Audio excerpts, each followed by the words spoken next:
Welcome to the deep dive. You know, when you picture an archaeological dig, you naturally expect to uncover towering monuments. Oh, right, like pristine temples buried under the sand. Yeah, exactly. Or, intact tombs covered in gold. It's just human nature to look for the biggest, shiniest pieces of the puzzle first. Right, because we assume the sheer size of the discovery is what actually tells the story. Exactly. But ask any actual archaeologist, and they'll tell you that the most staggering, world-shifting realities about an ancient civilization, they almost never come from the giant statues. No, they really don't. They come from the everyday refuse. They come from, like, a single, tiny, jagged little shard of clay pottery. Because that single shard tells you about the tools everyday people used. It shows you the trade routes they navigated or, the raw materials they had access to. You just have to know how to read it. And today, for you listening, our shard of clay is a Wikipedia stub. A very short one at that. Extremely short. It's a remarkably brief entry for a largely forgotten 1939 Paramount Pictures film called $1,000 a Touchdown.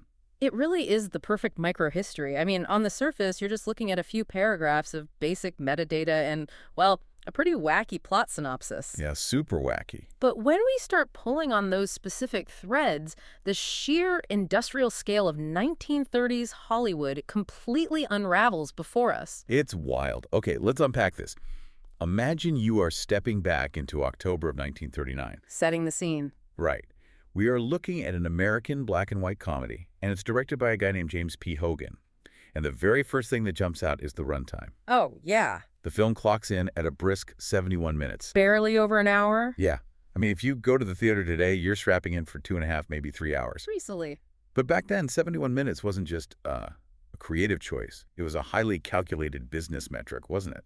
Absolutely it was. That 71-minute runtime was basically the standard currency of the Studio B movie system. Meaning what, exactly? Well, it meant the film was specifically engineered to be consumed quickly. It usually served as, like, the opening act of a double feature. Oh, right, to get people in and out. Exactly. The studios had to keep you, the audience, cycling through those theater seats multiple times a day. It was purely a volume game. Because the tickets were so cheap. Yeah, they needed rapid turnover to turn a profit on the razor-thin margins these specific movies operated on. That makes sense. And the plot they were projecting onto that screen to keep you on that seat is genuinely wild. It's so absurd. It really is. So we have this character, let's see, Marlo Mansfield Booth, played by Joey Brown. Right. And his wife Martha, played by Martha Ray. The summary specifically notes that they inherit a tapped-out college. Which is such a funny phrase, tapped out. Right, like they have absolutely no money, total bankruptcy. Which sets up the classic desperate situation.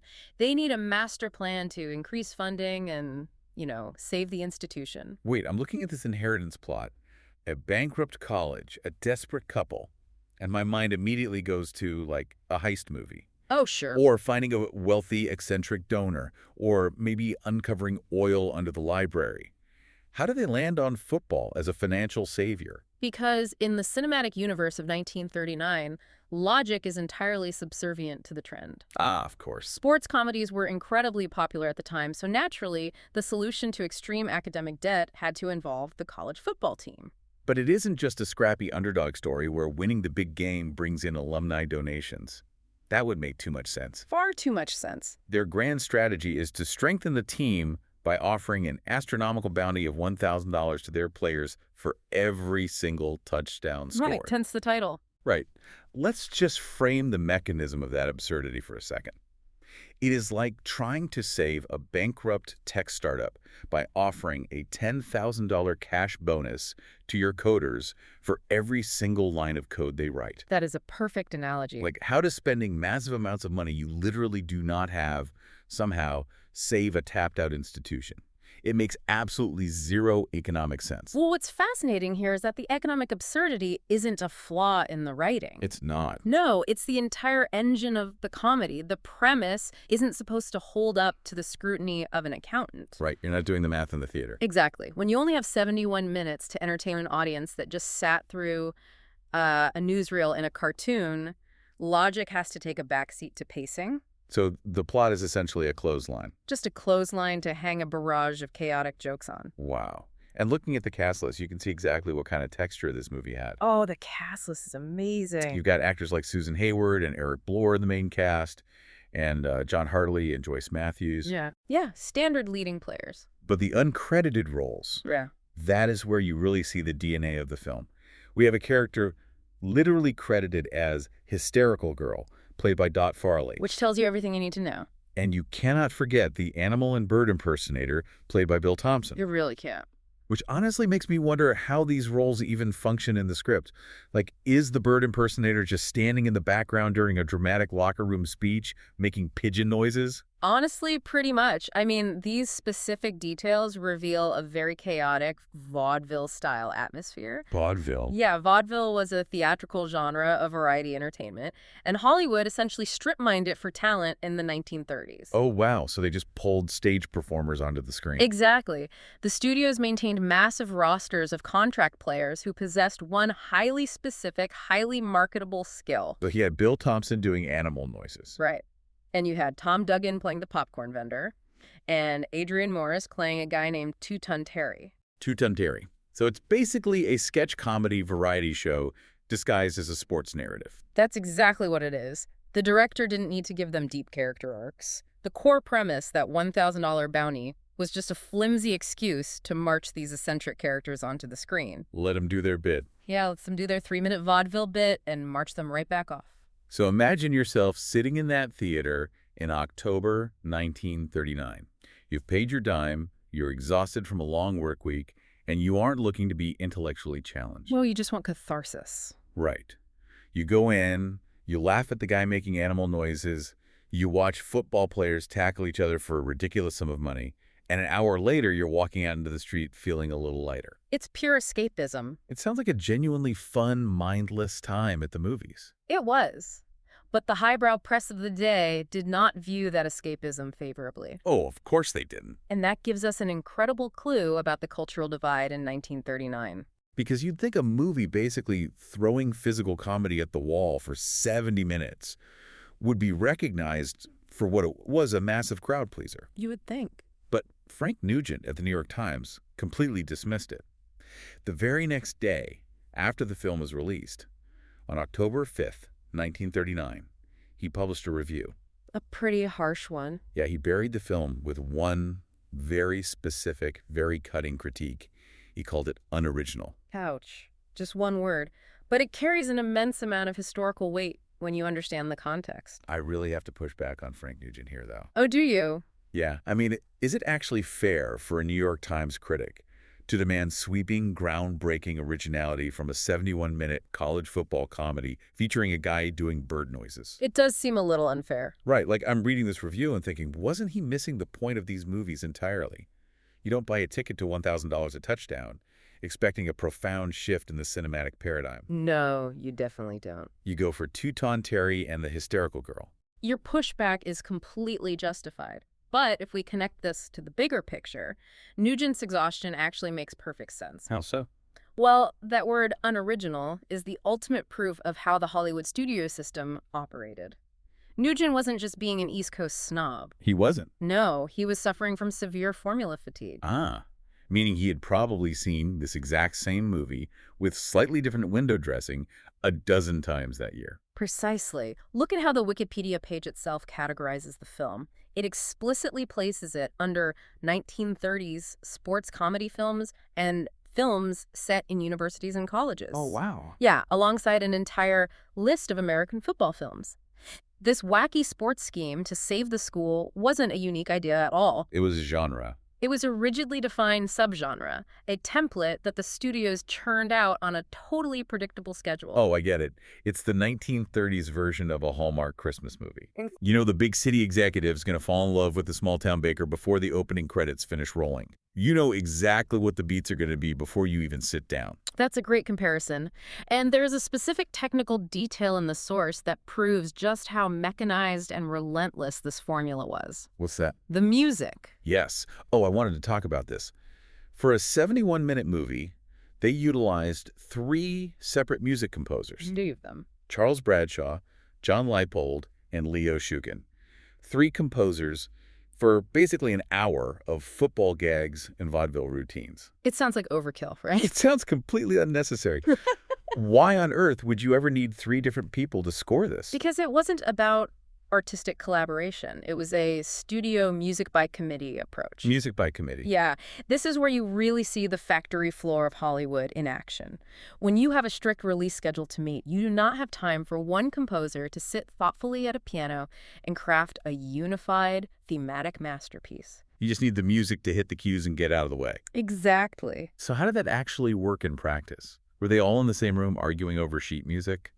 Not at all. They were likely physically separated, working on entirely different sections of the film simultaneously. Wow, just to maximize efficiency. Right. The music department head would get the locked picture, literally chop the physical film reels up, and hand reel 1 to Bradshaw, reel 2 to Leipold, and reel 3 to Shukin. Just dividing up the labor? Yep. They'd say, I need chase music for reel 1, romantic music for reel 2, and funny tuba music for reel 3 by Tuesday morning. And they just had to deliver it. They would write it, record it quickly with the studio orchestra, and the editor would stitch it all together. That is incredible. They weren't trying to reinvent the wheel. They were just supplying the parts to keep the machine running. Exactly. Here's where it gets really interesting. The person overseeing all of those parts, the guy standing at the very center of this assembly line, was the director, James P. Hogan. Oh, his story is fascinating. When you look at his workload, it is almost unbelievable to a modern audience. His filmography is essentially the ultimate monument to the working-class studio director of this era. When you look at the list of films directed by James P. Hogan in our source, it spans from 1920 with a silent film called The Skywayman all the way to 1943 with The Mad Ghoul. That's a long career. It is. That is over 50 films in just over 2 decades. It is a staggering output. But it's only when you zoom in on the logistics of a specific year that the physical reality of his job truly sets in. Let's just look at the year 1939. The exact same year $1,000 a Touchdown came out. Okay. In that single 12-month period, James P. Hogan released 4 separate feature films. 4 films in 1 year. 4. And they weren't even the same genre. He releases Bulldog Drummond's Secret Police, which is a mystery. Right. Then $1,000 a Touchdown, our wacky college sports comedy. Then Grand Jury Secrets. And finally, Bulldog Drummond's Bride. Just jumping back and forth. And if you look at the years surrounding 1939, his filmography jumps wildly between genres. Oh, absolutely. He's directing westerns like Desert Gold and The Texans. He's shooting action films like SOS Perils of the Sea. He is directing an entire mystery series with the Ellery Queen film. He was doing it all. Hogan wasn't a bespoke chef carefully crafting a tasting menu. He was the foreman of a cinematic factory floor. I like that. A foreman. Yeah, he was like the ultimate fast food chef of early cinema. He was flipping cinematic burgers, whipping up a Bulldog Drummond mystery 1 month, serving up a football comedy the next, and moving right into Texas Rangers Ride again. And this raises an important question about the actual mechanics of filmmaking. Like how he survived. Yeah. How did a human being actually manage this volume? Think about the physical reality of writing, shooting, editing, and releasing 4 feature films in a single year. It seems physically impossible. How do you physically achieve that level of efficiency without the whole thing just collapsing? Well, you certainly aren't waiting 3 days for the sun to hit the perfect angle for a wide shot. Definitely not. You have to be cutting corners everywhere. Exactly. You shoot on standing sets. Meaning what? Meaning the studio already built a generic college campus set, a generic police station set, and a generic mansion set, and you just reuse them constantly. Oh, so you don't waste time building new ones. Right. And you shoot with flat, bright lighting so you don't waste time adjusting shadows between takes. Just blast it with light and yell action. Pretty much. Right. And most importantly, you rely entirely on those tropes we talked about earlier. Right. If you are James P. Hogan, and you only have 3 weeks to shoot a college football comedy before your mystery film goes into production, you lean heavily on the hysterical girl screaming. Yes. You use what is proven to work and you move on. Which completely recontextualizes the New York Times calling it unoriginal. Doesn't it? It was unoriginal by design. If it were highly original, it would have taken too long to make and gone over budget. Precisely. Originality was a luxury the B-movie unit could not afford. Wow. But to pull this off, Hogan also needed a crew that operated with the same ruthless efficiency. He couldn't do it alone. No.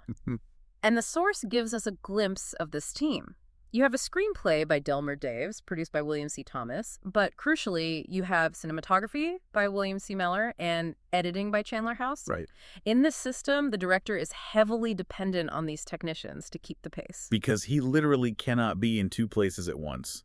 If he is directing 4 movies a year, there must be massive overlap in the production schedules. Significant overlap. And this is where an editor like Chandler House becomes essential. Because they're doing all the heavy lifting in post-production. Exactly. Back then, editors in this tier of filmmaking weren't waiting for a director to sit with them in a suite and discuss their artistic vision for a scene. There was no time for that. None at all. Chandler House was likely cutting the camera negatives for Reel 1 while Hogan was still on a soundstage shooting Reel 3. Oh, wow. So they were basically building the plane while it was flying. Exactly. The editor was matching continuity based on rigid script supervisor notes, assembling the film at lightning speed. So by the time Hogan yells cut on the final day of the football comedy, Chandler House already has 3/4 of the movie edited. Yep. The 3 composers are already recording their disjointed musical cues in separate rooms. Right. And Hogan is literally walking across the Paramount lot to step onto the set of his next Bulldog Drummond mystery. That is the exact reality. Hogan wasn't out there trying to make precious art. He was a highly skilled tradesman keeping the lights on at Paramount Pictures. That is such a cool way to look at it. The A movies, the giant prestige pictures with the massive stars, those took time and they lost money if they flopped. They were risky. Very risky. It was the B movies, churned out by guys like Hogan, that provided the steady, reliable cash flow that kept the massive studio ecosystem afloat. So he was the backbone of the studio. He really was. He delivered the product the studio demanded, right on schedule. When we look at that list of over 50 films, we really aren't just looking at a list of titles. No, not at all. We are looking at a career defined by incredible endurance, rapid adaptability, and an absolute mastery of the studio's required formulas. It's a testament to a very specific kind of craftsmanship. Not the kind that wins Oscars, but the kind that builds an entire industry. So what does this all mean for you? Right. It means that you don't need to be overwhelmed by giant history books to be a true learner. You really don't. You don't need a PhD in film studies to deeply understand the mechanics of the golden age of Hollywood. By just critically reading this one stub, this little digital shard of pottery about a forgotten 71-minute comedy from 1939, you can vividly picture the entire Hollywood assembly line. You really can. You can see the exhaustion and the relentless pace of directors like James P. Hogan. Right. You can picture the 3 different composers frantically writing music in separate rooms, pasting it together just in time for release. And you can completely understand the bizarre, gag-filled entertainment people actually sought out. Yeah, a tapped-out college, $1,000 a touchdown, and a theater full of people who just wanted to sit in the dark and laugh at a guy doing animal impersonations before they went back out into the harsh reality of 1939. And we found all of that in a few paragraphs. We really did. And, it leaves us with something really fascinating to consider about the media we consume today. Like what?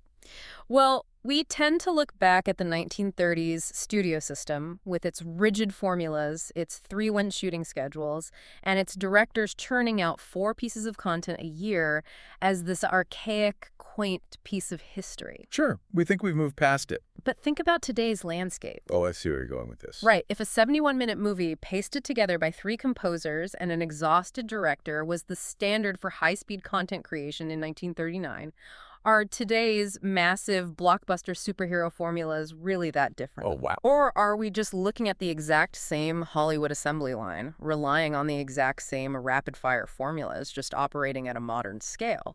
Which of our massive blockbusters today will just be a forgotten 2-sentence stub on the internet 80 years from now? Wow. That is such a brilliant point. The medium changes and maybe the budgets get bigger, but the conveyor belt never actually stops. Never stops. It's definitely something to think about the next time you find yourself mindlessly watching the latest formulaic action movie, looking for your own modern version of the hysterical girl.